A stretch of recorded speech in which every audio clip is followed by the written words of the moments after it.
ignition running. Liftoff. We have a liftoff. Great, googly moogly. Welcome. It's Eric Erickson here. News 95.5 AM 750 WSB. And yes, I totally just said that. The phone number 404-872-0750 1-800-WSB Talk. I appreciate it. Thank you very much. All the people wanting to know where the heck I was on Thursday and Friday. I was at a conference in Orlando. I have this. I don't think it's I have an amazing knack to be on vacation when crazy things happen. I think it's that these people know that I'm on vacation, and so they conspire to have the crazy things happen when I'm on vacation. But hey, the latest crazy thing happened overnight.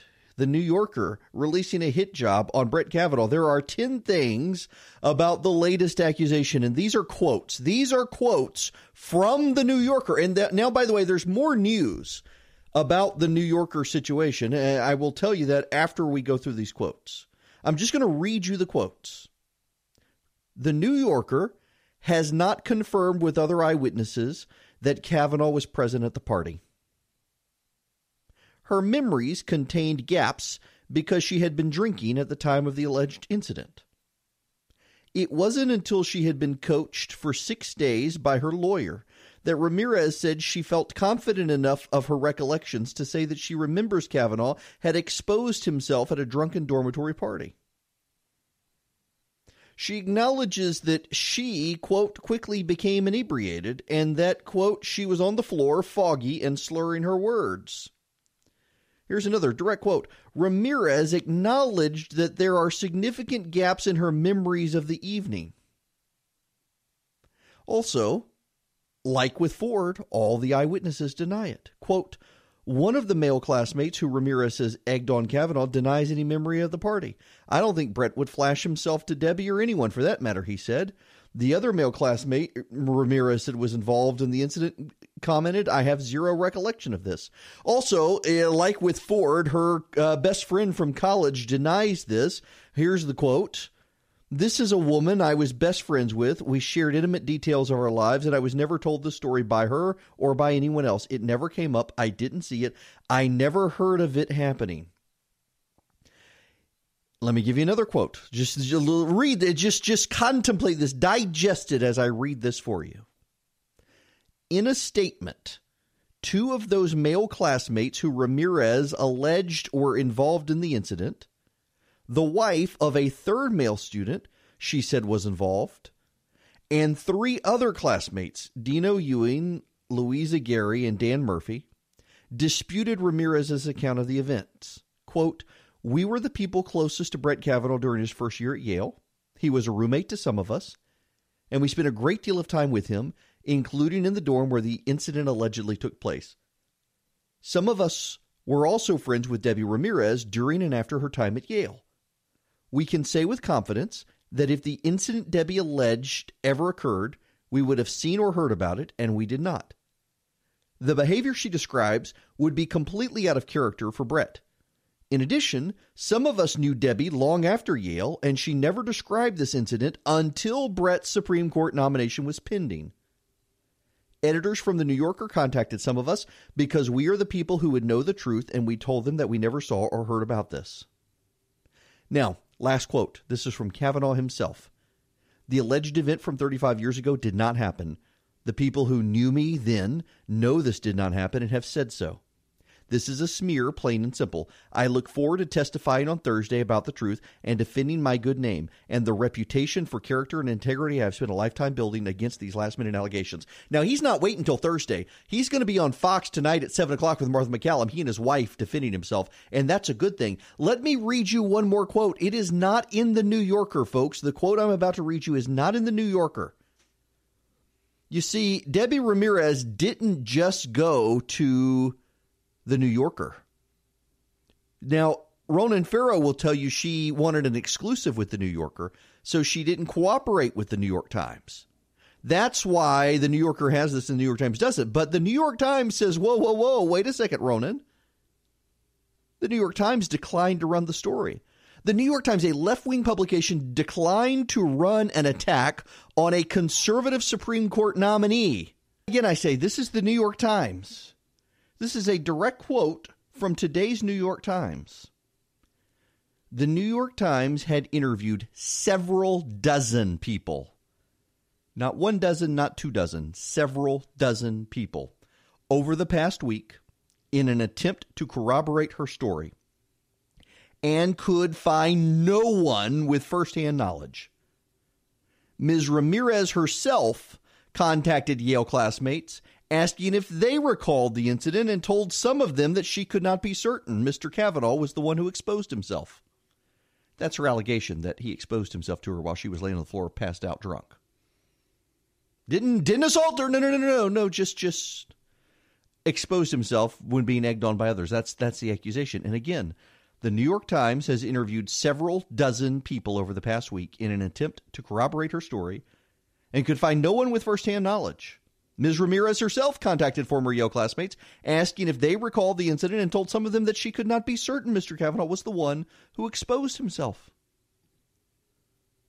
Now, Jane Mayer, who wrote the story with Ronan Farrow, is a progressive activist herself. She has a long history of attacks on Republicans in the New Yorker. She has attacked and falsely characterized the Koch Institute, the vice president, Rick Santorum, Clarence Thomas, Ted Cruz, on and on and on it goes. She went on MSNBC with Norah O'Donnell. I want you to listen to this quote of hers. Jane, the corroborating witness, which you says has all the details, including Kavanaugh's name, where did that witness come from, and where did that witness get the information about this from, if that person doesn't know Ramirez? He remembers it from he was in the same dorm, same little building on Yale's old campus, and he remembers it clearly. I asked him, of course, we're going to be very careful. No, as I've said, he heard it from someone who was there, and as I've said, we interviewed him, and I said to him, "Are you sure that it was Brett Kavanaugh?"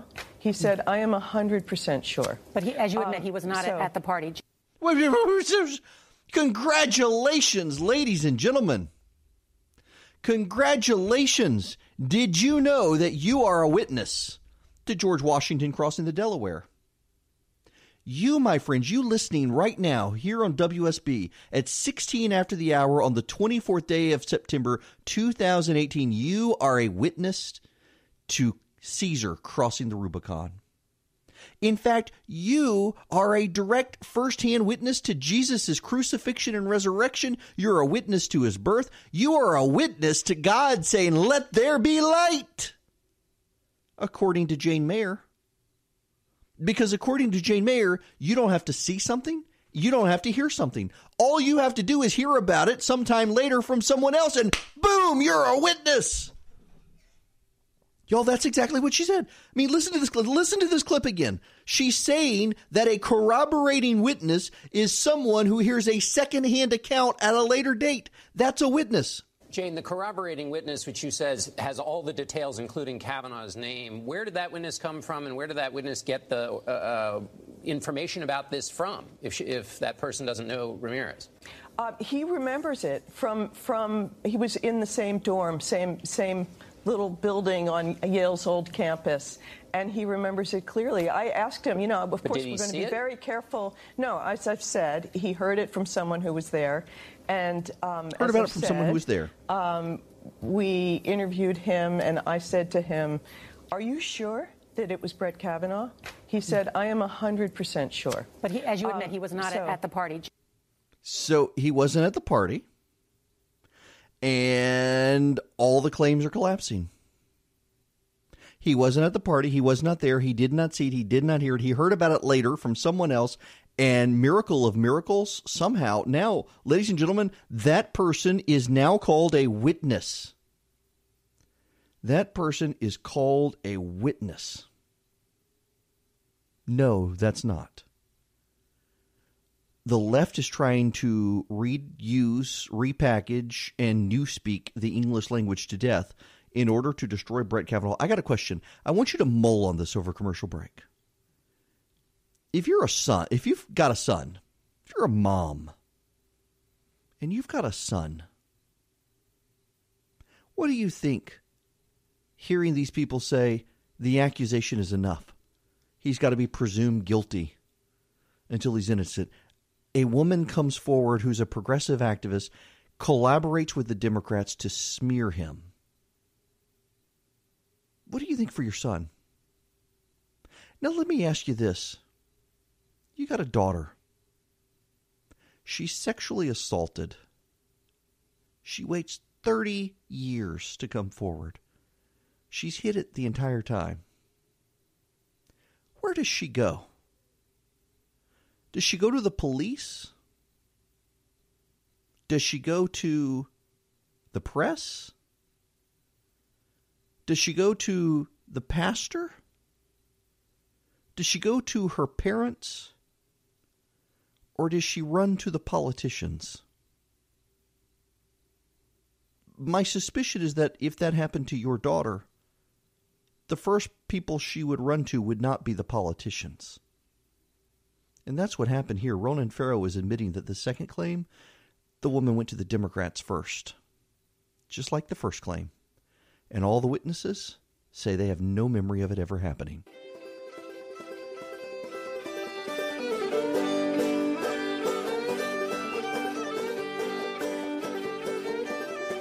Well, here we go. Happening now. This is the clip Fox News has released. The truth is, I've never sexually assaulted anyone in high school or otherwise. I am not questioning and have not questioned that perhaps Dr. Ford at some point in her life was sexually assaulted by someone in some place. But what I know is I've never sexually assaulted anyone. There we go. That's what he's saying. He's never sexually assaulted anyone. He doesn't want to deny that maybe she was assaulted by someone, but he did not do it. And he doesn't want to take the blame for it. Now, this is all we know. His interview is going to happen at 7 o'clock tonight. Martha McCallum on Fox News. And it's going to be very interesting to see what questions she asks. Now, I know Martha McCallum. She's quite fair, and she's willing to ask tough questions. This is not going to be a softball interview. When we come back, Mitch McConnell on the floor of the Senate about an hour ago lost his business lashing out at the Democrats over their attacks on Brett Kavanaugh. It was a deserved beatdown of the Democrats. I've got the audio.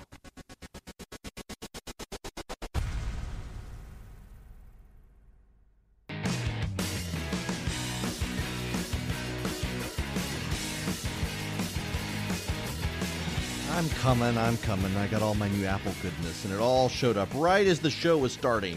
So I'm still trying to get it all set up. Welcome. It's Eric Erickson here, News 95.5, AM 750, WSB. Oh, my goodness, we got to go to Mitch McConnell because Mitch McConnell is having none of it. He and Orrin Hatch both have come out pretty strong in the last 24 hours, particularly on the second bit of allegations. By the way, you should note that Ronan Farrow is coming out and said that now two of the people who were on the list of they believe and stand with Brett Kavanaugh have now come out and said, whoa, take our names off this. We don't want to dispute Debbie's claims. And he seems to think that this bolsters Debbie Ramirez's credibility. What it actually does is it tells me that what these people are doing is they're being harassed by progressive activists for defending Brett Kavanaugh. They probably work at liberal organizations, and they want their names out of this story to stop the left-wing harassment. McConnell is having none of it. Here is Mitch McConnell from the floor of the Senate about an hour ago. They kept this one secret from Republicans, too, by the way. Evidently, several Democratic offices knew of this allegation for at least a week. But like with Dr. Ford's claim, they sat on this one, too. So the committee could not take any proper action. They just wanted it to wind up in the press. Another orchestrated, last-minute hit on the nominee. And now they're acting like it's a legitimate reason to delay things even further, as though they hadn't already announced themselves as completely opposed to this nomination anyway, as if they hadn't already promised the far left they would lead the fight to bring this nomination down, whatever it took, whatever the cost.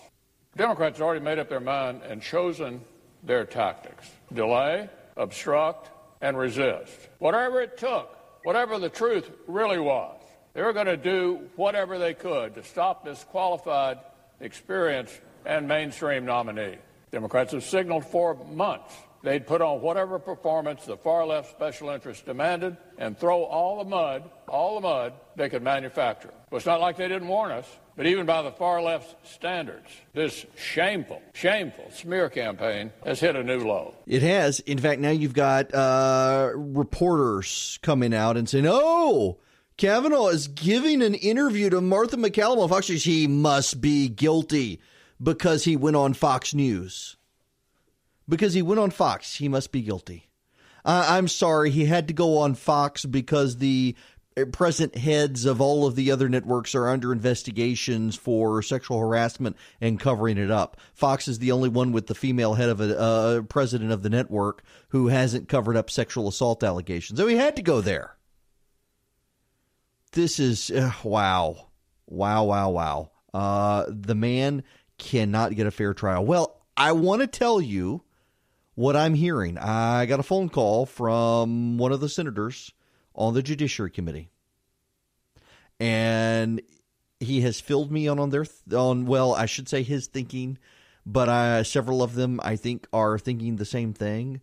I also got a phone call from someone on the outside who is very familiar with the thinking of many of the Republican senators, including many people are worried about. So I'm familiar with the thinking of some members of the Judiciary Committee and some of the Senate Republican caucus, including the thinking of several of those who are in dispute as to where they will vote. And I am fairly confident that not all of them have made up their mind. But I think what they largely realize and want to see play out on Thursday, if it plays out, is that these are partisan hits. There is a real understanding, I'm told, among Republicans in the Senate that if they can't get Brett Kavanaugh through, then they probably lose the Senate in November. The media right now is pushing out the story that if they confirm Kavanaugh, they lose the Senate. Except it's red state seats that really matter. You've got to have these red state Republicans come out and pick off Bill Nelson and Joe Donnelly and Joe Manchin and Heidi Heitkamp and Claire McCaskill in order for them to really make ground in the Senate. And they think if they don't confirm Brett Kavanaugh, that chance goes away. But more importantly, there is a real recognition among a number of senators that this is a partisan hit job and that it does not matter who they pick. They will be attacked. If it's Amy Coney Barrett, my preference, she's going to be attacked for being part of a kooky evangelical Catholic cult. If it's Mike Lee, he's going to be attacked for being a Mormon. They're going to tie him to a polygamous group. Doesn't matter who it is, they're going to viciously attack them. So the thinking among Republicans is, unless Dr. Ford really surprises them on Monday, or on Thursday rather, they've got to vote for him. And I would tell you, I hope what they will do is they will push forward with the vote on Thursday. That's what I want. And I hope that you may consider texting the word now to 52886. Text the word now to 52886 and tell your Republican senators to go on and confirm Brett Kavanaugh now.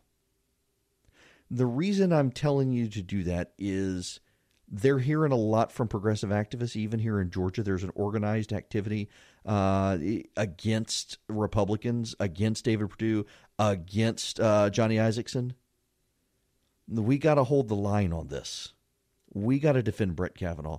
If we're not willing to stand up and fight for Brett Kavanaugh, why should they be bothered to stand up and fight for Brett Kavanaugh?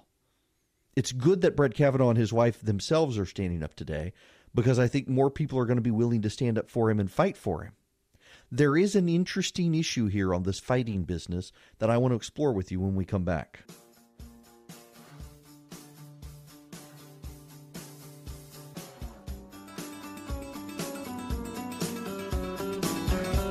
It's 54 after the hour. Eric Erickson here. The phone number is 404-872-0750, WSB Talk, and I am happy to spend time on phone calls in the next hour. Now that we've gotten most of this out of the way, I do want to spend a little bit of time when we come back, though, playing some of the audio from the Democrats who have come out fairly aggressively admitting that they think Brett Kavanaugh is guilty because they disagree with his judicial philosophy.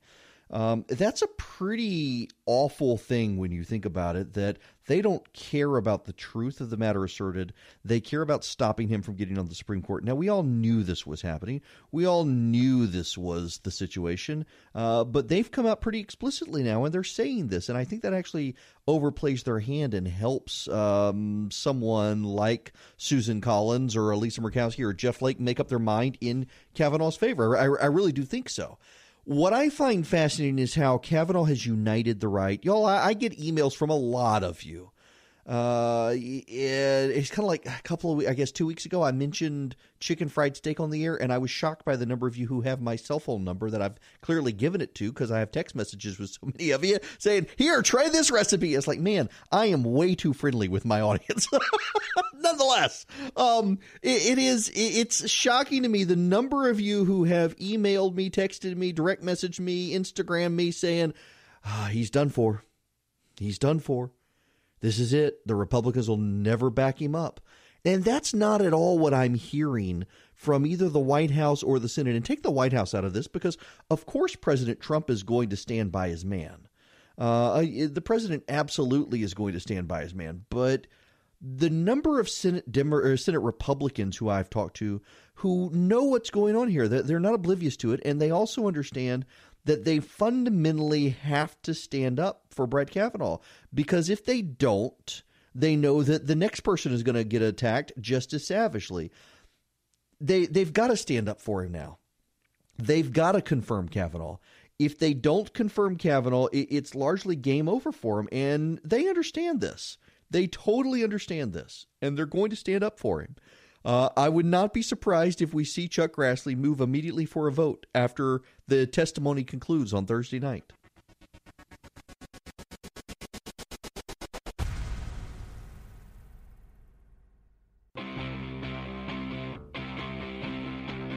Three, two, 1, 0. All engine running. Liftoff. We have a liftoff.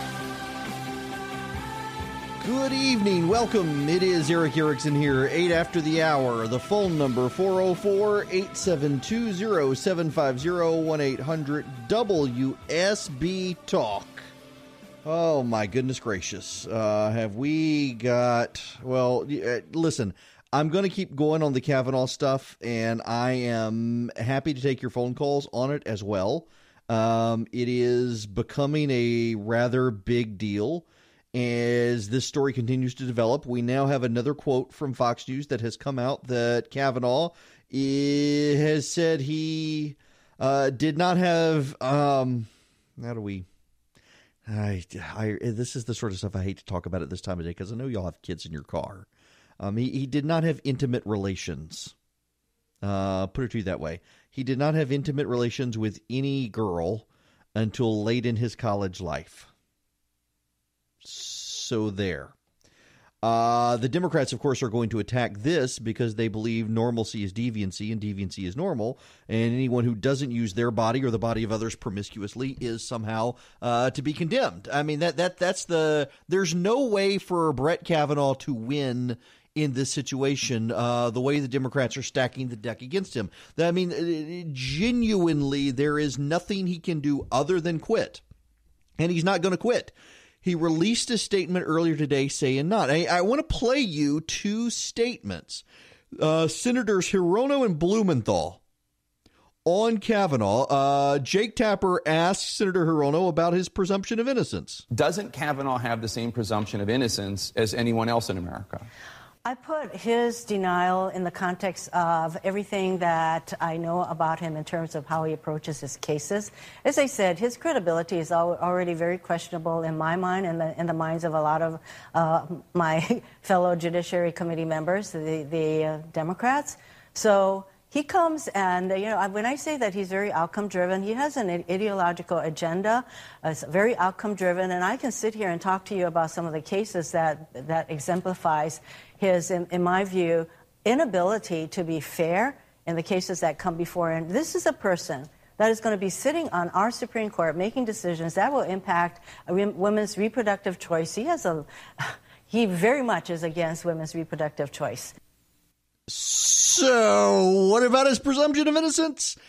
Because he's pro-life, he gets no presumption of innocence. Now, she wouldn't say yes or no, would she? She went to that because of his record on what she believes his position on abortion will be, that he's bad and he doesn't deserve a presumption of innocence. Well, Senator Richard Blumenthal of Connecticut, the guy who lied about being in Vietnam, he was on MSNBC earlier and he got called out on this. Listen to this. To what extent should we apply an evidentiary standard here?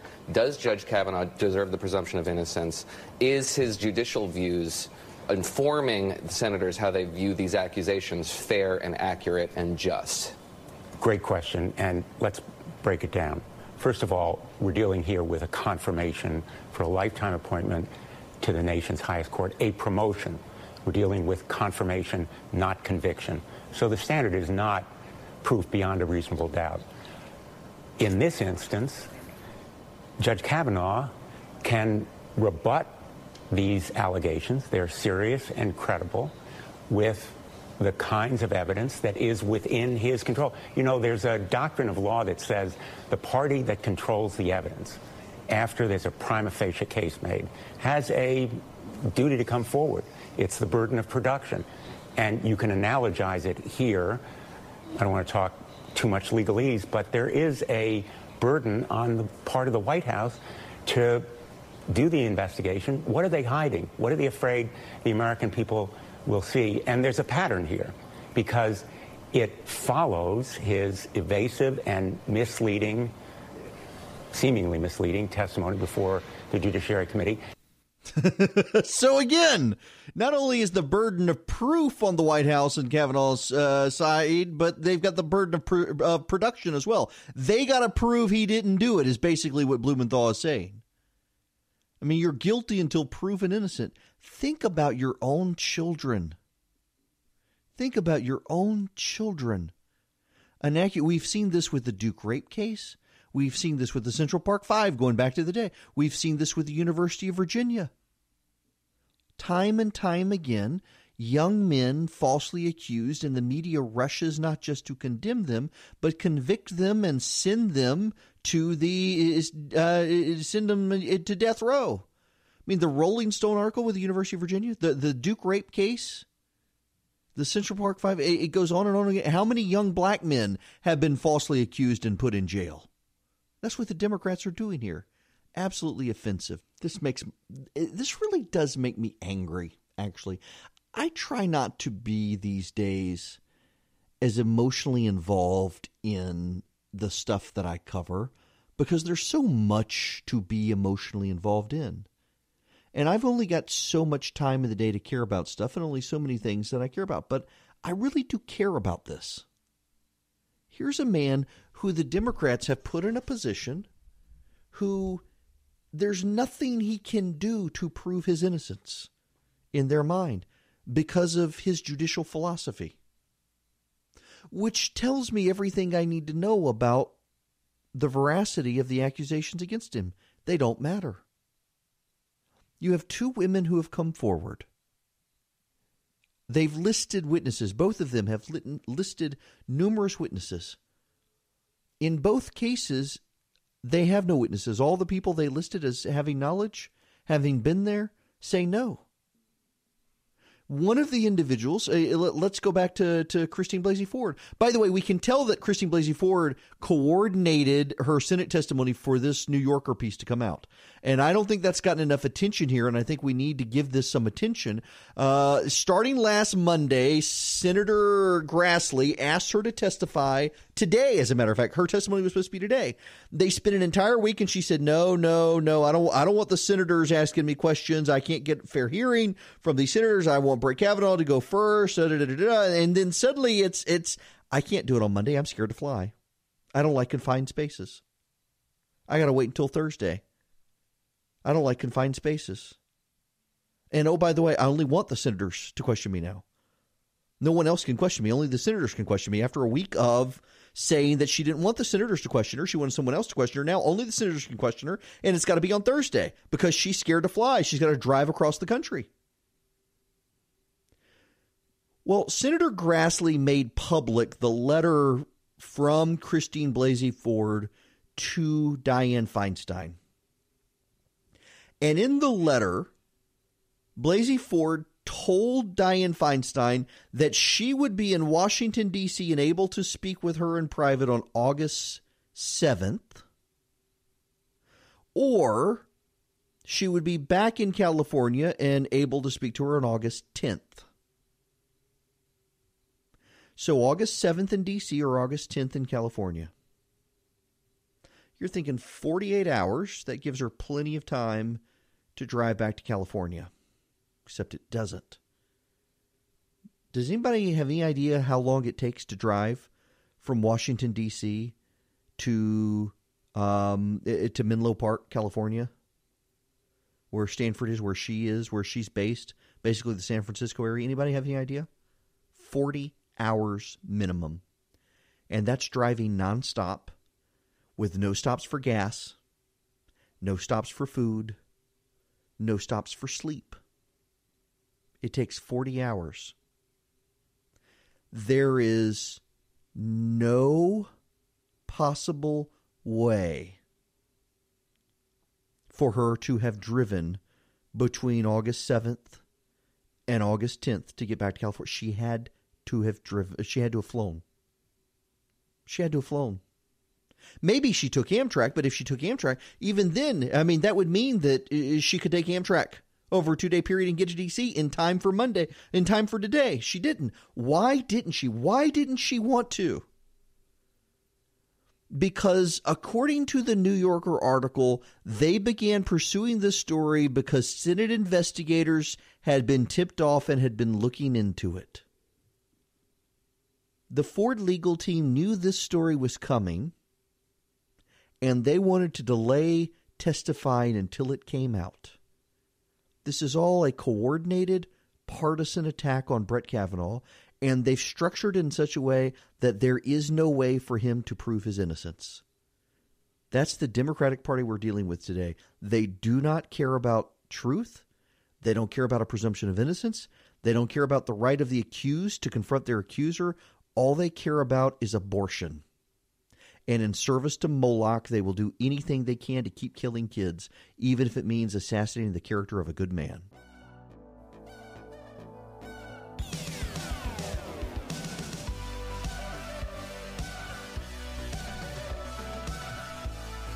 It is 26 after the hour. Let's go to the phones now. If we can, I want to go to David up next. Welcome, David. How are you?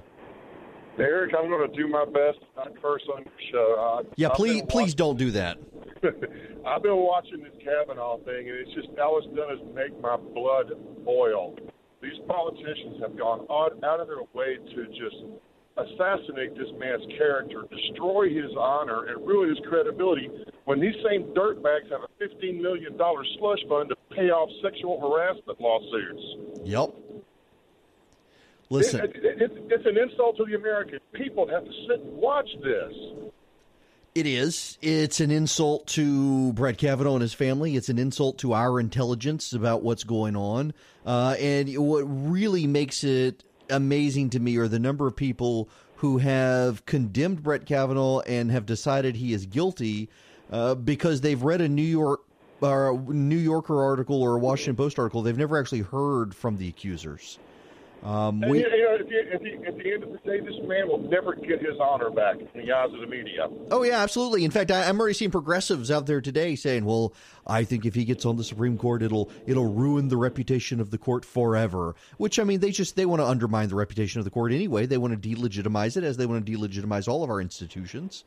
You know what I'm scared of, Eric? is if the Republicans don't put him in, this is going to set a precedent for the liberals. They can just keep using this tactic over and over. Yeah, and see, that's why I think they ultimately are going to confirm him, David, because the ones I've talked to are very insistent. They understand what's going on here. They understand that this is a Democratic tactic and that it's going to become a Democratic strategy, a long-term strategy, if they don't push back on this. All of the Republicans I've talked to seem to think that their colleagues in the Republican conference in the Senate are on board, recognizing that if they can't confirm Kavanaugh, it's all downhill from here with Democratic accusations against anyone. Jesus himself would come under attacks claiming he sexually assaulted someone. The Democrats would do that.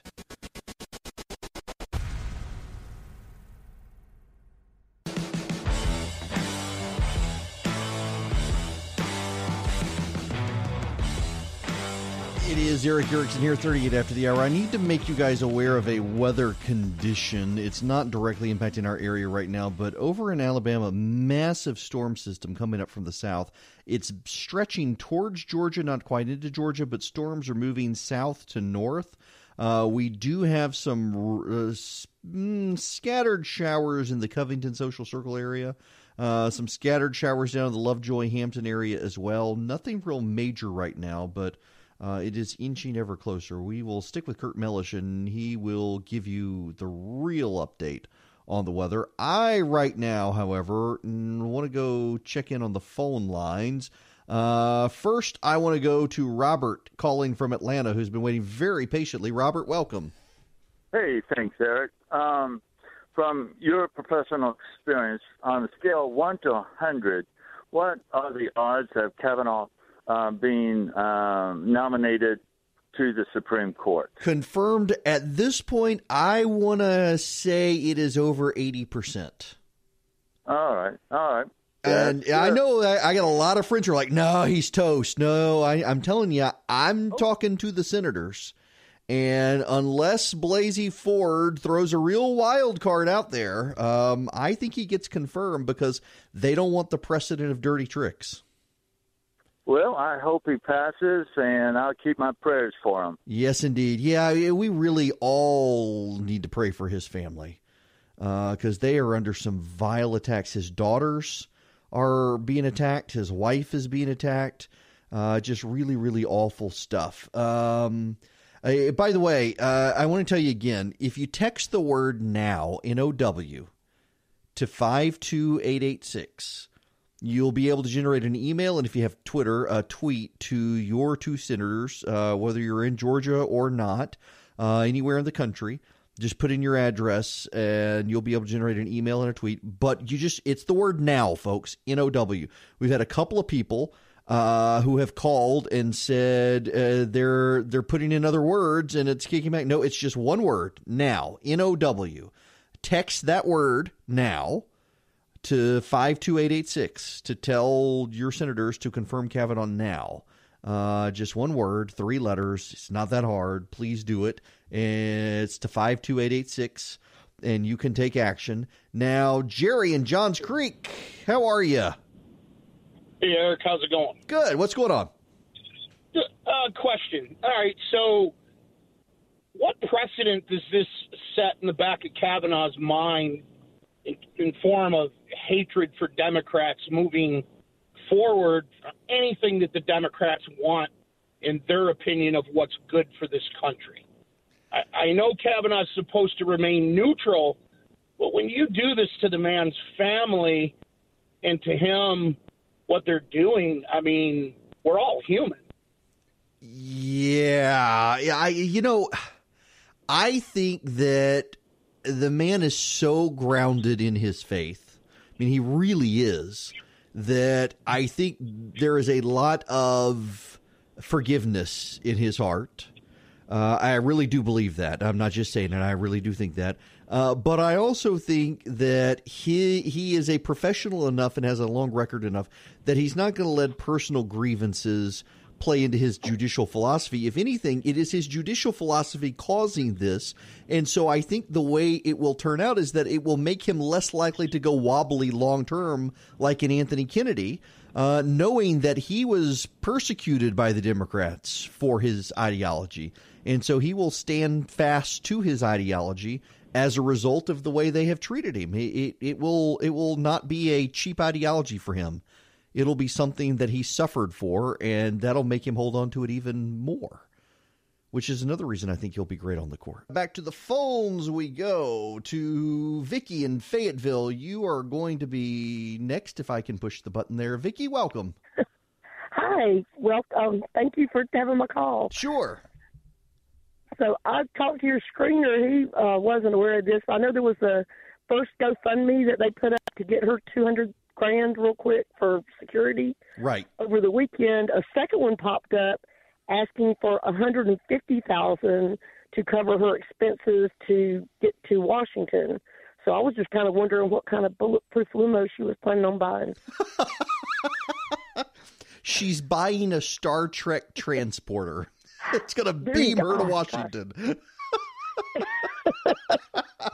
I mean, seriously, maybe it's one of those rocket cars that I know what it is. I know. My son, my 9-year-old, just told me that they've released the fastest car in the world. It's the Bugatti Chiron. It's like $1.2 million. It goes 400 kilometers an hour. That's roughly, I think, 240, 250 miles an hour? Wow. That could be it. Okay. Now, I'm 60 years old, so surely, to goodness, if I think hard enough, I can find somebody back when I was 18 or 19 or whatever, and I can get me a GoFundMe and I can get me one of those cars. Oh, okay? Absolutely. Listen, I'm telling you, if you go online tomorrow and ping Ronan Farrow and just say, hey, I got a story about Brett Kavanaugh, you're a millionaire. Boom. It's better than winning the lottery, and you're taking progressives' money that they would otherwise be spending to beat like Brian Kemp or somebody. Yeah, that might be a good idea. If I get famous, am I going to have to like? Listen, but you got to do this, Vicky. This is important. When they come to you and they tell you to tell your sexual harassment story of how Brett Kavanaugh groped you, I want you to be sure to tell them when they asked you what you thought that you were actually grading it. I thought you were going to say I had to say I was drunk. Nope. Say, listen, he was a C+. I was hoping for an A. Look, didn't Stormy Daniels grade Trump? And listen, I can't. Listen. I've got to like stab my eardrums and pour bleach into my head if we talk about her right now. This is. Oh my gosh! We're gonna get in trouble. My call screener is texting me right now, dude. You're gonna get in trouble if you keep this going. Thank you very much for the phone call, Vicky. You're welcome. I enjoyed it very much. Keep on doing what you're doing. You're great. Thank you very much. Yeah, I'm telling you, folks. We need like the fake Kavanaugh accusers to come forward now. And say like, yeah, he groped me. I had an itch in my back and I wanted him to scratch a little harder. Because, we might as well add our fake claims to the whole situation. This whole thing is just so gross. If you can't laugh about it, you're going to cry about it. It's just awful. This man's family is attacked. His wife is attacked. He is attacked. His reputation ruined by left-wing accusations. The thing that will make him whole is to put him on the court. And the Republicans should. And if they don't, they're going to come after the next guy. They're going to come after this. Do you remember Christine Jefferscory or whatever her name was? She was the old bishop of the Episcopal Church in America. She's the one who kind of led them out of Christianity into paganism. And there's the story Paul tells in the Bible of the woman who was possessed by the demon who could see the future. And he freed her of that demon. And he was chased out of town by the men who were profiting from this woman being able to tell the future. And that woman, that bishop, that Episcopal bishop, attacked him saying that this was St. Paul abusing a woman, that she had a spiritual gift and he drove it out of her. He assaulted her. He took advantage of her. He abused her for doing that. See, he cast a demon out of a woman. And this is, I mean, that was like the warning sign that the Democrats were going off the rails on this stuff years ago when she said that. And here we are now. If Jesus Christ himself were the Republican nominee for the Supreme Court, they would accuse him of wholesale slaughtering pigs. PETA would come after him for that and everything else. Just ridiculous. And cheating death. They would come after him for cheating death because, you know, that's you're not supposed to cheat death. It is 55 after the hour. Eric Erickson here. Let's go back to the phones. Tom in Atlanta, you are up next. If I can click the button here. Welcome to the program, Tom. Hey, Eric. You know, I understand that the contradictions that you pointed out are exactly why Republicans should probably be confident that Democrats will implode on this issue. But, you know, those contradictions kind of work both ways. I know you played Mitch McConnell there, but it's kind of a contradiction for him to criticize anybody for obstruction with regard to how he held back all of Obama's judicial nominees and especially Merrick Garland for 11 months. I mean, there are contradictions running all through this. Oh, there absolutely are. And the fact, listen, I think the Democrats, if they get back the Senate in January, if something were to happen to free up a Supreme Court seat, I mean, Senator Hirono from Hawaii has already said if Ruth Bader Ginsburg or Stephen Breyer were to pass away or step down after January, they would hold that seat open for 2 years. And the Democrats would deserve, by the way, to hold that seat open for 2 years. Republicans set the precedent with Merrick Garland, and I'm okay with that. I'm totally okay with them doing that. What I'm not okay with precedent-wise is the idea that a single allegation or now two allegations with no witnesses, no verification, no corroboration can scuttle a nomination. Because what we're going to have in that situation is everybody hurling allegations, and it's just going to be complete character assassination. There's got to be some substance behind it. And what do we have with Christine Blasey Ford? She she self-reported the Washington Post, collaborated with the Democrats, hired a lawyer who advises the resistance movement, and coordinated with Democrats to roll this out. And this other woman, no witnesses, nothing. She waited. It took her 6 days of talking to her lawyer before she decided, okay, I guess this was Kavanaugh, and then called all of her friends and said, please say it was Kavanaugh. None of this holds up.